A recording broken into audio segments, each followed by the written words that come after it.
In this video, we're gonna be talking about the most hyped, exciting NFT drops coming up, and we're also gonna be covering some hidden gems that only the big brains are looking at. So if you wanna be a big brain too, make sure you watch to the end.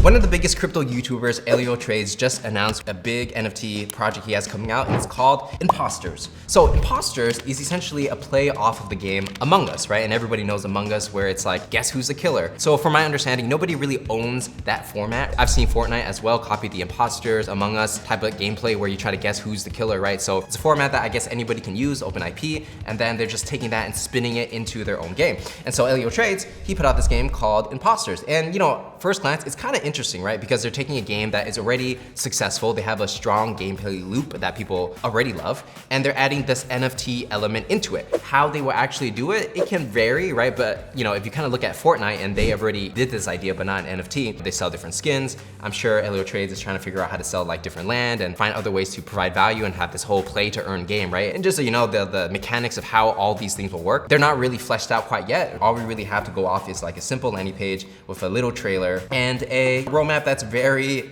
I guess sus if you if you think about it. I'm just kidding, but like, so there's not really much going on in terms of like what they are promising. It's more like EllioTrades is a YouTuber, right? Everybody knows who he is, and he has a lot of pull. So whatever he puts out, people will buy. It's just like Neo Tokyo, and he has other NFT projects that people have bought into, and this is just his forte into getting into the gaming space. Now he did try to create games in the past. You know, I saw some videos where he created like more of like a furry type of game, like these furry animals like battling each other, and I guess it didn't pull through. And now this is, I guess, maybe a second attempt in doing that. And so if you kind of look at their team, essentially you have a blockchain development person, you have EllioTrades, and then you have Marty, who is kind of running like this agency in a sense that hires talent to help develop the game. So it doesn't necessarily mean that they're outsourcing the game, it just means that they found that that's the most effective way to staff. And I know personally, you know, when it comes to finding like 3D artists, game developers, things like that, it's very hard to find the best talent, so I can understand why they would use an agency or service to find this type of talent. Through the agency, some of the games that they worked with, like Roblox, Far Cry, Gears of War, you know, Amazon games, Pixar, so a lot of like top tier companies that people have worked on these kind of projects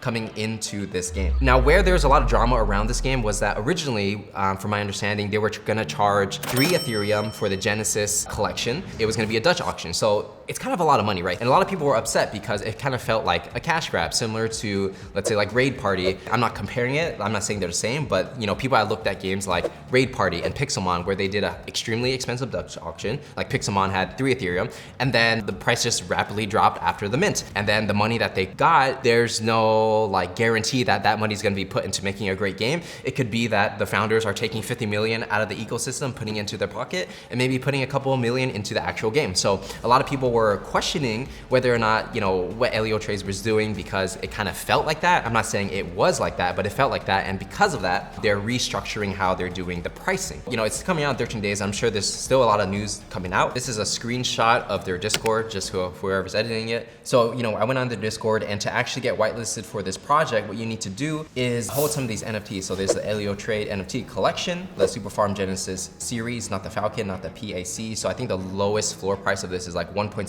ETH to get whitelisted. And then right now it's not really clear on how much the mint will actually cost, right? Originally they were saying 3 Ethereum Dutch auction, so maybe it's gonna change. Am I saying this is a good project to buy into? I'm not exactly sure yet, right? Because we haven't seen EllioTrades create a successful game quite yet, so this is gonna be like the first one. It's something to pay attention to. It's something that there's a lot of hype built up for it, and there's a lot of people going to buy into it. So, you know, if you trade off hype and things like that, definitely something to keep on your radar. Next project that we are gonna be talking about is going to be Flying Formations, which is a collection by the legendary sneaker designer Tinker Hatfield. And so if you don't know who Tinker Hatfield is, he kind of designed a lot of the iconic sneakers like Jordans and Air Maxes as well. And so he's like the godfather of like sneaker design, essentially, right?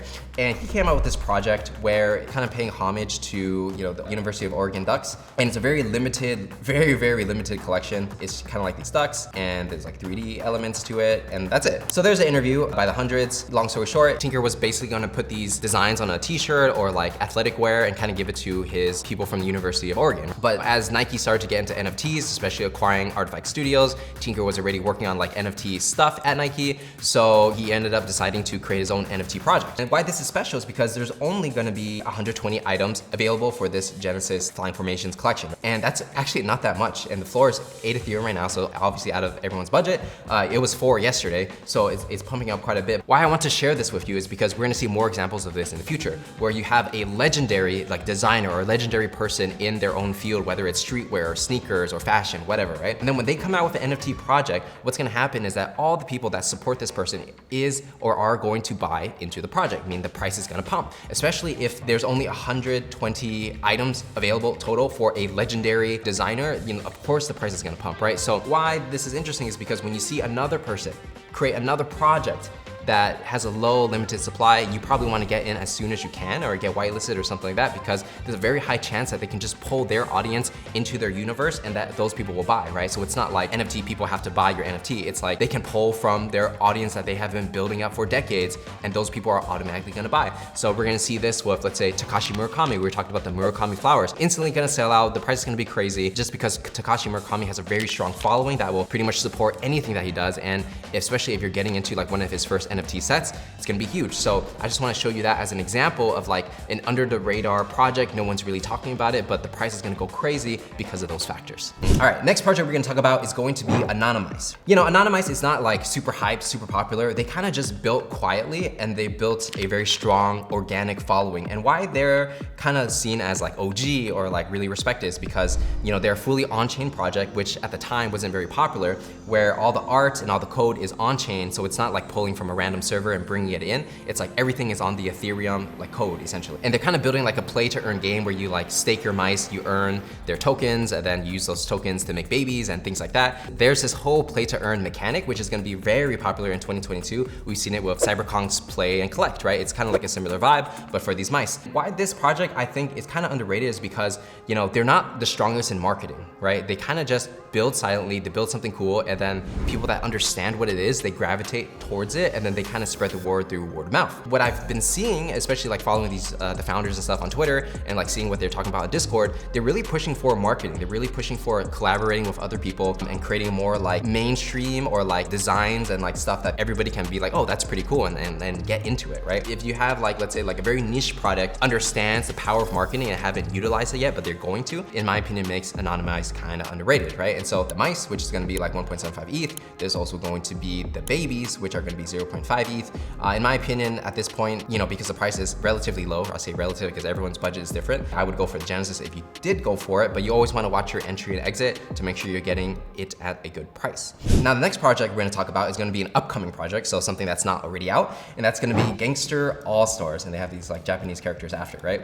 The reason why I bring this up, and maybe not a lot of people are talking about it, is the lead developer is this guy, 0x Inu Arashi, I believe. This guy is on the council of Anonymice. He's on the council of Zen Apes and this other project Shufflement, which I'm not familiar with.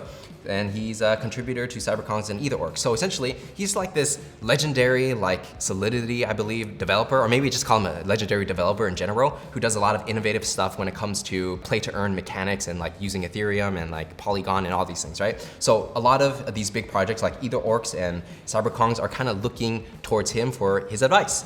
And so basically like whatever he kind of touches turns into gold essentially, right? So if he's building, let's say Gangster Allstars, that's something that I would definitely be looking at because they're gonna be those elements that made these other projects successful embedded into these projects. And so that's how you kind of like get an idea of like what these projects are before, you know, there's any hype or anyone's really talking about it, right? And you know, there's not many posts on these projects. And then the artist, I'm not really familiar with his work, but you know, in general, it's pretty good. So if they're partnering with someone that can actually do like legit art, I respect that. Another project that Inu Arashi is building is gonna be Message to Martian. So Message to Martian, similar thing. There's not too much information about it, but you know, this lead developer is kind of developing it. So it's gonna be something, right? Definitely gonna bring in a lot of hype, and a lot of people who are into play to earn are gonna check this out. So not much information about this project, but if you like the art, if you like, you know, this guy as a legendary developer, it's something to put on your radar. Now, switching it up, we're gonna change the project style, and instead of play to earn, we're gonna go for more of the cute vibe. So this other project coming up is called Wonderpals, and they got 140K pretty much followers on Twitter.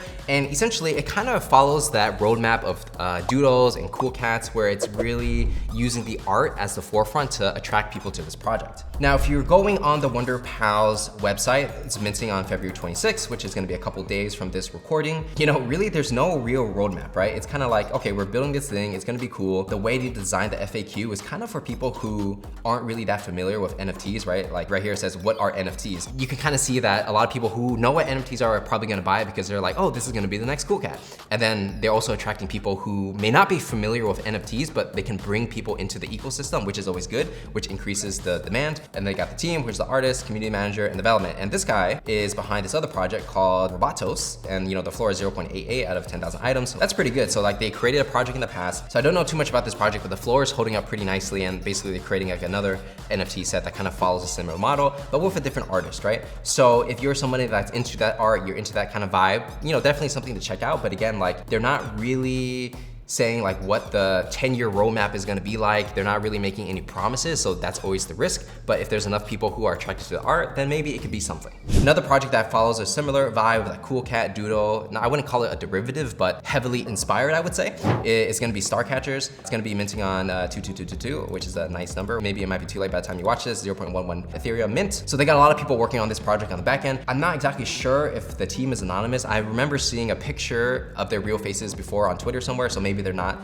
like fully anonymous, or maybe they're not anonymous at all. I'm not exactly sure. So there's no roadmap, right? So again, it's just like vibes, right? Like if you like the style, if you believe in the team kind of thing, and if you listen to their, let's say Twitter spaces, for example, and you trust them, then that's pretty much where you're going off of. And again, I would say it's kind of like a play of people who are interested in like cool cats, doodles, cool man, and even like Wonderpals to an extent, right? This is a demographic that they're targeting. So if you believe that a lot of people are gonna shift their money into these projects, then it might be a nice pump. In my opinion, if you're able to like get on the whitelist and like mint it, then that's kind of like easy money. But then if you're getting on the secondary, you really have to watch when you exit and enter and watch volume, but that's like a whole technical analysis thing, right? But I just want to show you this project coming up. And if you want to be up to date with all these projects and also get a lot of free whitelist opportunities, make sure to join the Parallax Discord. Link is in the description, and I'll see you guys in the next one.